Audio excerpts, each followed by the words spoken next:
Hello, thanks for listening to the Total Knee Tips and Pearls podcast. This is Adam Rosen, your host. I'm a fellowship-trained orthopedic surgeon who specializes in joint replacement.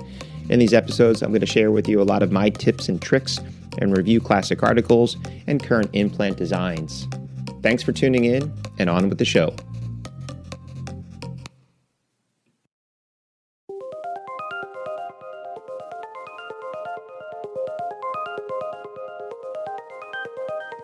Hello, this is Adam Rosen, and welcome back to the Total Knee Tips and Pearls podcast.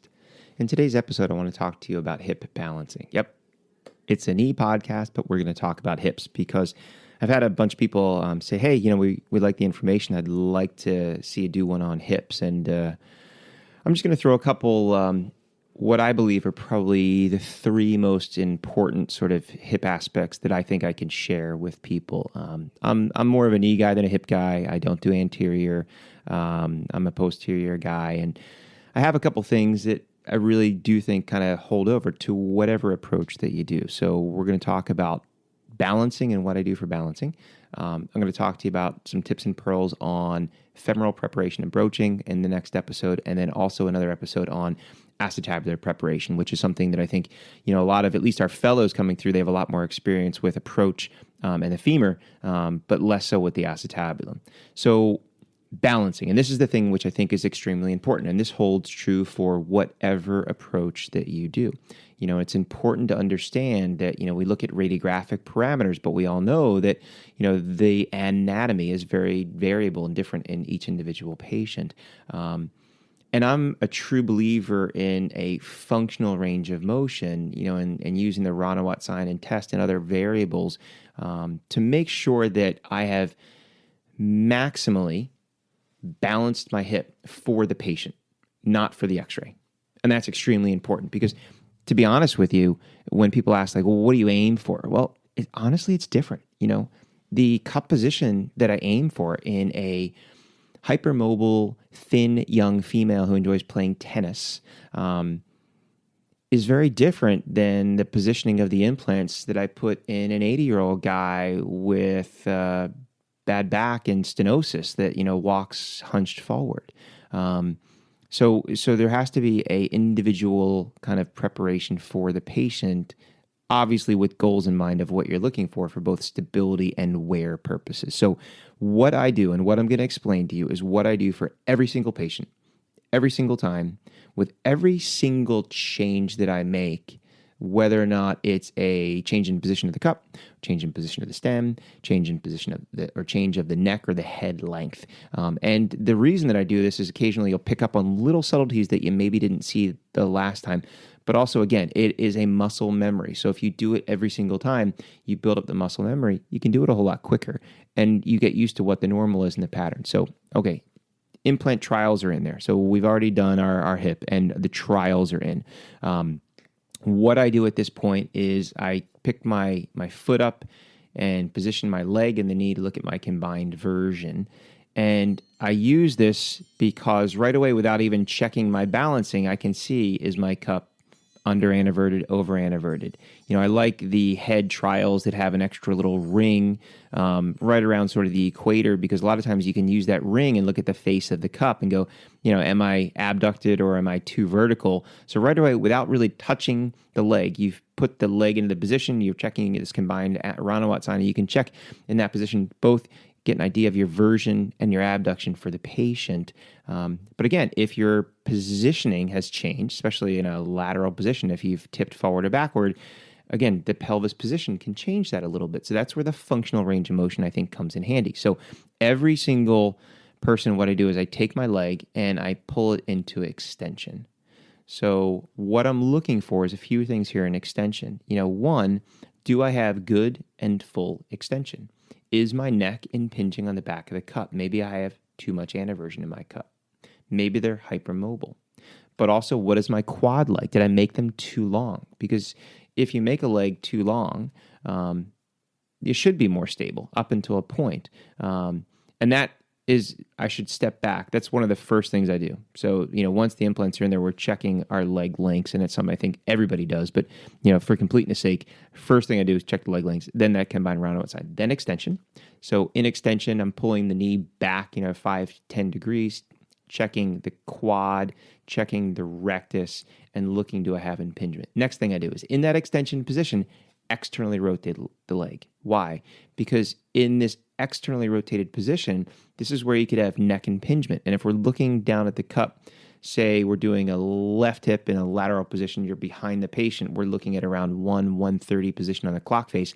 If the neck is hitting there and it impinges there, that can cause anterior subluxation or dislocation. When does this occur? Well, again, tennis players, if they're serving and they're hypermobile, they go into hyperextension and external rotation. More commonly, you might see it in most patients in the shower. They're standing in the shower and they go to turn and reach for soap or their shampoo, and that external rotation position can put this neck against the cup. So the question then, if it is hitting, you have to ask, do I need to make the cup more vertical? Do I need to take some of the anteversion out of the cup because that's where it's impinging?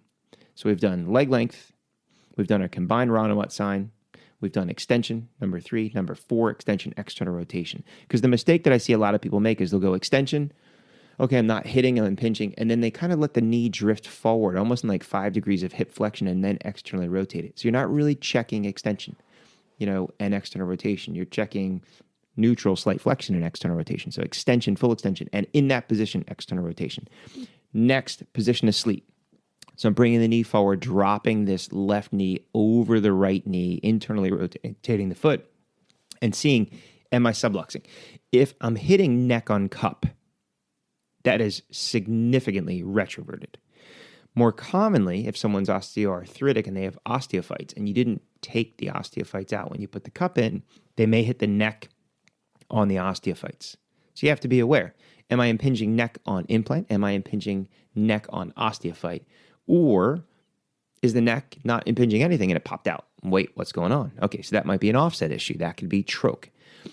So again, putting all these informational pieces in your head is important, but you don't want to stop. You want to go through the whole algorithm. So next thing I do is take it out of position of sleep, put the leg sort of at neutral, and flex it all the way up to, say, 100 degrees or more. This can be an issue if they're big and they have a big belly. This can be an issue if your hip positioners are in the way. But you want to make sure that you can get hyperflexion. When does this occur? So hyperflexion, if they're sitting in a low seat and they're older and they're weaker and they have to basically throw their body weight forward, they can go into this 100 degree plus position of flexion. And if it's popping out, again, you got to ask, am I under anteverted? Am I over abducted? Is this soft tissue impingement? Is this bony impingement? Next thing I do is come down to about 90 degrees of flexion, adduct the leg, so I'm dropping the knee down, and then internally rotating. And then seeing where does it start to sublux. Again, this is an art thing. So if every single time you do this, it pops in and pops out, you got to re-reduce the hip. You're not really feeling it and controlling it. So really have it in your hand, drop it down, and rotate it slowly and see, okay, when does it start to hit, if it hits? And when it hits, when does it start to sublux? And if it does sublux, why is it happening? Again, is it neck on implant? Is it neck on osteophyte? Is it troche on pelvis? Because all of those things are different. So depending on what the cause of the instability is going to dictate what you do to fix or change it. Now, a couple other things that sometimes they have this thickened, redundant sort of soft tissue, and everything else is actually okay. Sometimes you do have to do a little debulking, especially in the front from the internal rotation sort of impingement thing. And occasionally there's osteophytes. So obviously, I think a lot of people are aware of osteophytes around the acetabulum. So you got to change those osteophytes and get them out of there. Use the curved osteotome, curette, rongeur, get that stuff out of there. The other area in which I see a lot of people miss osteophytes, and I go after this at 2 different times, is that when you're broaching the femur, before you start to broach, when you get your retractors in there may be osteophytes on the anterior neck. Again, this is if you're doing a posterior approach. And I take those off early because they can tent the anterior capsule and make it hard to translate the femur forward. But it also tightens you up in extension, and it may be an impingement force in the front. So I scrape those off or pull those out.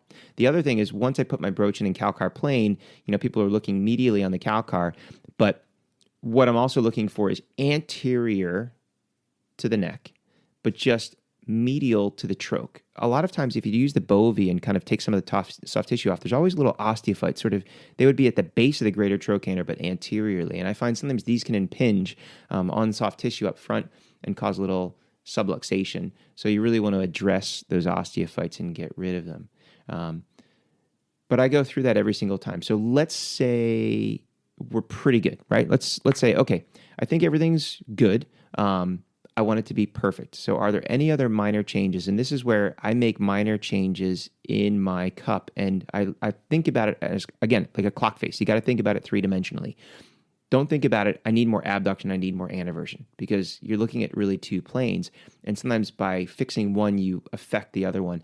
I try to think about it when I look at my combined version, functional range of motion and what's hitting. I try to think, okay, do I have to change my cup position in this plane? So let's say the 1 o'clock to 7 o'clock plane, or the 3 o'clock to 9 o'clock plane. So when I'm taking my hand and changing my cup position, I'm trying to move my hand and the implant in that direction. And then a retrial. Anytime that I change something, if it's the cup or the stem, I go through that same algorithm again. So check my leg lengths, check my combined Ranawat sign, extension, external rotation, position of sleep, full flexion, adduction, internal rotation, and then you won't miss anything. Okay, I think it's perfect. Let's recheck. So what I always tell people in the beginning, and one of the things in the beginning of my practice, I probably thought about the most and lost the most sleep over was, did I make them too long, too short? Is you got a zero head in there. Let's say you got a neutral head and you got a minus and a plus option. Depending on the system that you're using, I'm not going to talk about specific numbers, but you got one smaller, one bigger. Okay, in the beginning, trial both. Why? This is the Goldilocks theory, right? So the porridge is too hot, too cold. The bed's too soft, too hard. So if you have a zero in there, you got a neutral and you love it, confirm it. So put the minus on, put it through all the same ranges of motion and go, yep, it feels short and it's unstable. Okay, try the plus. Okay, you know what? Feels long and it's too tight. I don't have full range of motion. I don't have full extension. And you can dictate that. I tried the neutral and it was well balanced. I did try the minus and it was unstable. And I tried the plus and the leg lengths were too long. And you will never, ever question, should I have done this or that? It's one of those things that when I was younger, I used to skydive. And, one of the things is if you're under your parachute and you're far from the landing area, what we call the drop zone, and you're over trees, you never want to say, I think I can make it back. You want to know you can make it back. So when you're in the operating room, you don't want to say, I think this is okay. You want to know it's okay. That person has put their faith in you that you're going to do the best job possible. So it's important to really test all these things, balance the hip, go through that algorithm every single time. Check your leg length, check your combined Ranawat sign, extension, external rotation, position of sleep, flexion, high flexion, adduction, internal rotation. And no matter what approach you're doing, if you're taking the leg, especially taking it out of the leg holder and not just relying just on your x-rays and making sure that your balancing is good, you're always going to have a well-balanced hip. Because you have to then put into your mind of, okay, if I'm not just changing the cup, is it an offset issue? And if I'm going to increase offset, what is my option in my stem? Do I just have a lateralized offset option? And does that not add length?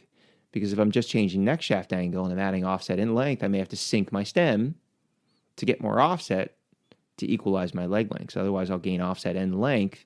And that can also occur with head sizes. If you need more offset and you're increasing a head size 1 or 2 sizes, what has that done to your leg length? Do you need to sink that stem? So you need to kind of combine all of these things when you're looking at your balancing and decide, okay, osteophytes should be removed, number 1. That's part of the operation. Number 2, obviously, is implant position, both cup and stem, making sure that the version of your stem is appropriate, that your stem is neutrally aligned. Because if it's in valgus, you lose offset, you gain length. If it's in varus, you gain offset, you lose length, in addition to the issues with the fixation of the stem. Your cup position, do you need more abduction, less abduction, more anteversion, less anteversion? Again, depending on the stability and the anatomy. Do you need more offset? Are you hitting troch on pelvis? And if so, do you have to make adjustments in your stem position to minimize over-lengthening a leg? And if you go through all those algorithms, you're going to be good. Now, you put the real implant in. I put my cup in, my liner in, my actual stem. I still retrial with the thing that I believe because I want to make sure that my stem is sitting at the level of where my broach was. And again, I put it through all these ranges of motion. And then I put the real head on and I check it again. So I do this multiple times. It sounds like a lot, but once you're quick, you can do that whole test in under, 60 seconds. And the reason that I check it again is just to make sure that everything feels the same, nothing shifted or moved, but also checking soft tissue, that you don't want to drag soft tissue into the cup with that last reduction maneuver. And if you put it through those ranges of motion, you'll notice that or dictate or kind of define that, and then you can remove that soft tissue. So a little off topic for the Total Knee Tips and Pearls podcast, but I hope that you find this information helpful when you're doing your total hips. I will talk to you in the next couple episodes both about specifics on the broaching and femur preparation and reaming and acetabular preparation, so you can kind of put those little thoughts in your head. Thanks again for listening. I'm Adam Rosen. You've been listening to a hip episode on the Total Knee Tips and Pearls podcast.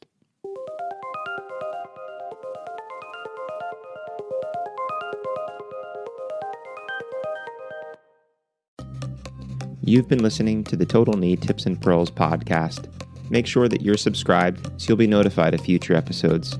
And please take the time to leave a review. It helps other people like you find the show. Until next time, stay safe.